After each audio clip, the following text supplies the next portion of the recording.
Panglima Komando Armada TNI Angkatan Laut Laksamana Madya TNI Dr. Denny Hendrata mengungkap informasi awal yang diterima soal kejadian di rest area kilometer 45 Tol Merak Tangerang bukanlah penembakan melainkan pengeroyokan.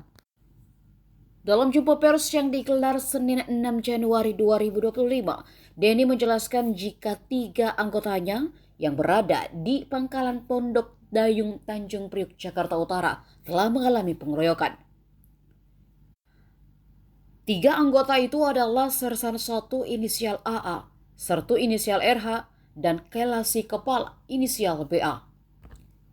Informasi pun terbangun di media sosial jika oknum TNI Angkatan Laut membackingi mobil curian itu. Tapi Panglima Armada mengatakan masih akan mendalami lebih lanjut. Laksamana Denny lalu menjelaskan oknum TNI tersebut awalnya berniat membeli mobil Honda Brio itu dari sosial media. Karena si penjual mengatakan jika surat-surat mobil tersebut tak lengkap, anggota TNI pun membatalkan. Namun karena bujuk rayu si penjual, oknum TNI akhirnya menyetujui dengan nilai jual 40 juta rupiah. Sementara itu, kronologi dari keterangan putra korban Agam, sebelum penembakan terjadi, oknum TNI sudah mengancam mereka dengan senjata api. Agam juga mengatakan, saat kejadian sang ayah sudah mencoba menawarkan komunikasi dengan kepala dingin, namun para pelaku menolaknya.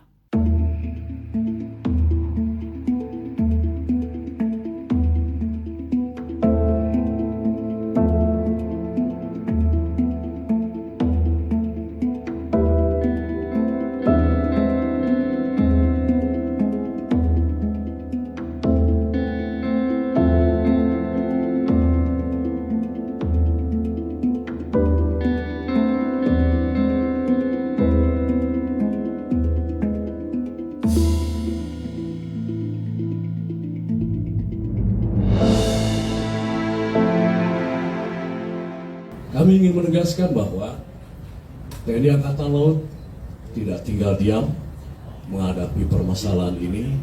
Kami telah berupaya mengambil langkah cepat dan transparan untuk mencari bukti-bukti guna mengungkap kejadian sebenarnya melalui proses penyelidikan bersama antara Puspommal dan Polda Banten. Saya pertama kali menerima laporan terkait insiden ini pada tanggal 2 Januari 2025 malam sekitar pukul 20.00 dari Asintel Pangkal Armada RI bahwa 3 anggota yang pada saat itu berada di Pangkalan Pondok Dayung, yaitu Sertu AA, Sertu RH, dan KLKBA, di mana mereka mengalami pengeroyokan oleh sekitar 15 orang tak dikenal di rest area kilometer 45 Tol Merak Tangerang. Insiden berpangkal dari permasalahan pokok yaitu pembelian mobil.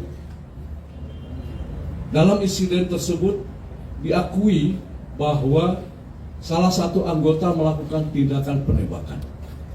Setelah diketahui kemudian mengakibatkan korban, 1 orang meninggal dunia dan 1 orang luka-luka. Download Tribun X sekarang, menghadirkan lokal menjadi Indonesia.